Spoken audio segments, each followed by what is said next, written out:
Hi friends! అందరూ ఎలా ఉన్నారు? నేనైతే చాలా బాగున్నానండి. సో, మీరందరూ థంబ్‌నెయిల్ చూసే ఉంటారు కదా! నేనైతే ఎక్కడికొచ్చానంటే, మన సింహాచలం గిరి ప్రదర్శనకైతే వచ్చాను. ఒక్కసారి చూడండి జనాన్నయితే అసలు నేనైతే షాక్ అండి. ఇదే ఫస్ట్ టైం నేను రావడం అనమాట గిరి ప్రదర్శనకని. సో, మొత్తం 34 కిలోమీటర్లు నడవాలి. సో, నేనైతే నడిచేద్దామని చెప్పి చాలా ఉత్సాహంతో అయితే వచ్చేసాను. ఇక్కడికొచ్చి చూస్తే జనాన్ని చూసి అసలు నడవగలనా అనిపించింది. సో, మేమైతే ఒక 15 మెంబర్స్‌లా వచ్చాము. కానీ అందరమీ అక్కడికి వెళ్ళేసరికి ఎవరికి వారు యమునా తీరే అన్నట్టు అయిపోయింది. సో, అందరం మిస్ అయిపోయామనమాట. సో, ఒకళ్ళకొకళ్ళు కాల్ చేసుకుందామన్నా అక్కడ అసలు సిగ్నల్స్ గూడా లేవు. సో, ఆల్మోస్ట్ చూడండి ఒకళ్ళకొకళ్ళు ఎలా కాల్స్ చేసుకుంటున్నారు, మాట్లాడుకుంటున్నారు. కాల్స్ ఏమో కలవడం లేదు. ఈ జనాన్ని చూసి అసలు ఎక్కడున్నామన్న గూడా తెలుసుకోవడం చాలా కష్టమైపోయింది. నియర్లీ 1 అవర్ అలాగే వెయిట్ చేసాము అందరం కలుద్దామని చెప్పి. సో, కొంతమందికి ఫోన్స్ కలవలేదనమాట. సో, కలిసినంత వరకు కొంతమందినైతే కలిసాము. కొంతమంది వెళ్దామని ఫిక్స్ అయ్యాము. సో, ఇదిగోండి ప్రెజెంట్ అయితే నేను, మా తమ్ముళ్ళిద్దరం కలిసామనమాట. మిగతా వాళ్ళు ఎక్కడున్నారో ఇంకా తెలియలేదు. ప్రస్తుతానికి మా తమ్ముడైతే వీడియోలో చూడరా హాయ్ చెప్పురా అంటే కొంచెం సిగ్గుపడుతున్నాడు. సో, ఇలా అయితే మా జర్నీ స్టార్ట్ చేస్తున్నాం నడవడం అయితే. ఇప్పుడైతే టైం 4 అవుతుంది. 4కి స్టార్ట్ చేశాము.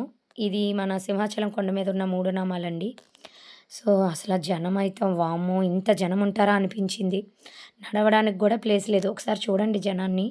అసలు ఈ జనాన్ని చూడడానికే వెళ్ళొచ్చు అని అనిపించింది. చూడండి అందరూ పాపం ఫోన్స్ చేసుకుంటున్నారు. అనౌన్స్‌మెంట్‌ల మీద అనౌన్స్‌మెంట్‌లు గూడా ఇస్తున్నారు. తప్పడిపోయిన వాళ్ళు చాలామంది ఉన్నారు ఇందులో. సో, ఇలా అయితే నడవడం అనేది స్టార్ట్ చేశాము. అసలు ఆ జనాన్ని చూడండి బాబోయ్! అసలు అయితే నాకైతే కళ్ళు తిరిగేసాయి. అసలు నేను నడవగలనా అనుకున్నాను. కానీ ఫైనల్‌గా నేను గూడా నడవగలను అని ప్రూవ్ చేశాను. మొత్తం 34 కిలోమీటర్ల వరకు నడిచాము. సగం దూరం వచ్చామండి. తెనేటి పార్క్ వరకు వచ్చాము. తెనేటి పార్క్ వచ్చేసరికి అరౌండ్ 6:30 అలా అయ్యింది. మేము 4కి స్టార్ట్ చేశాము. సో, చూడండి కొంతమంది అలిసిపోయి ఎక్కడికక్కడ కూర్చుండిపోయారు. కానీ ఇక్కడ బాగా మెచ్చుకోవాల్సింది ఏంటంటే, చాలా ఏర్పాట్లు చేశారండి. ఎక్కడ పడితే అక్కడ స్టాల్స్ అనేవి బాగా పెట్టారు. ఎవరికీ అలిసిపోకుండా ఉండడానికి చూడండి మధ్య మధ్యలో అక్కడక్కడ దేవుడి దర్శనాలు గూడా పెట్టారనమాట. చాలా అంటే చాలా బాగా ఏర్పాట్లు చేశారు. టీ అని, కాఫీ అని అండ్ బిర్యానీలు, డ్రింకులు, మజ్జిగ ప్యాకెట్లు అండ్ బాదం పాలు, టిఫిన్స్ ఎవ్వరికీ ఎలాంటి ప్రాబ్లమ్ ఉండకుండా ఎక్కడికక్కడ మెడికల్ క్యాంప్స్ చాలా అంటే చాలా బాగా ఏర్పాట్లు చేశారు. ఎందుకంటే నేనెప్పుడు వెళ్ళలేదనమాట. ఇదే ఫస్ట్ టైము. చాలా అంటే చాలా బాగా అనిపిచ్చింది. కాపోతే కొంత దూరం వెళ్ళాక నాకు గూడా ఫుల్ పెయిన్స్ వచ్చేసాయి కాళ్ళవి.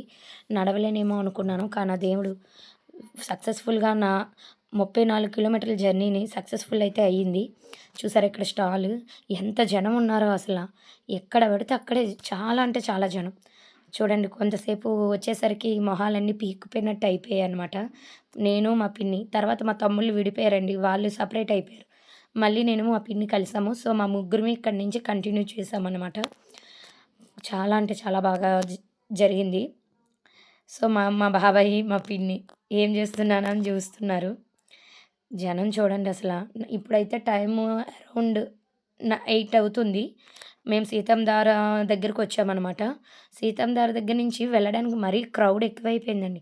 వెళ్తున్న కొద్దీ జనాలు తగ్గుతారు అనుకుంటే, వెళ్తున్న కొద్దీ జనాలు పెరుగుతూనే ఉన్నారు. అస్సలు తరగలేదు. నడవడానికి గూడా ప్లేస్ లేకుండా అయిపోయింది.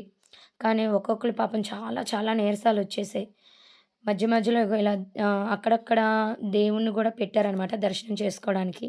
మేము నామాలు పెట్టించుకున్నాము. అండ్ సర్వీస్ అయితే చాలా బావుంది. చాలా చేశారు. సో, అలా నడుస్తూ నడుస్తూ మన సీతందార్ అప్ అయితే వస్తున్నాము. దగ్గర దగ్గర మేము ఎన్ఏడి వచ్చేసామండి. ఇది దగ్గర దగ్గర ఎన్ఏడి వచ్చాము. ఎన్ఏడిని వచ్చేసరికి ఒక్కొక్కళ్ళకి కాళ్ళకైతే బొబ్బలొచ్చేసాయి.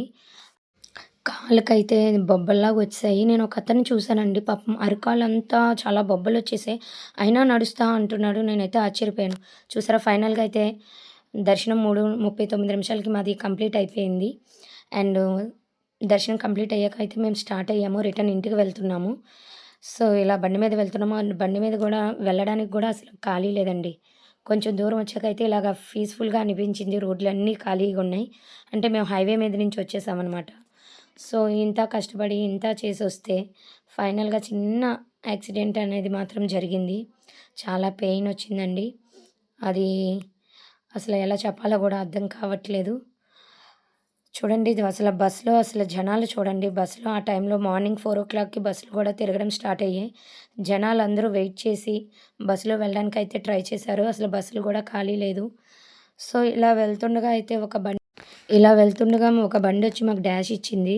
సో, కాలుకి చాలా పెద్ద దెబ్బలా తగిలింది. కానీ కాలు ఆ క్షణానికైతే బాగా పెయినొచ్చింది. మరుసటి రోజుకి కొంచెం కాలనేది కొంచెం బాగా వాపొచ్చేసింది. కానీ అంతా దేవుడే ఉన్నాడనేసి ఇంక నేను వదిలేసాను. కానీ దర్శనం అయితే చాలా జరిగిందనేసరికి కొంచెం ఇదొకటి డిసప్పాయింట్ అయ్యాను. ఇంత చేసుకొని లాస్ట్‌లో కొంచెం ఎఫెక్ట్ అయ్యానని చెప్పి. సో, తర్వాత ఇంటికెళ్ళైతే పడుకుండిపోయాననమాట.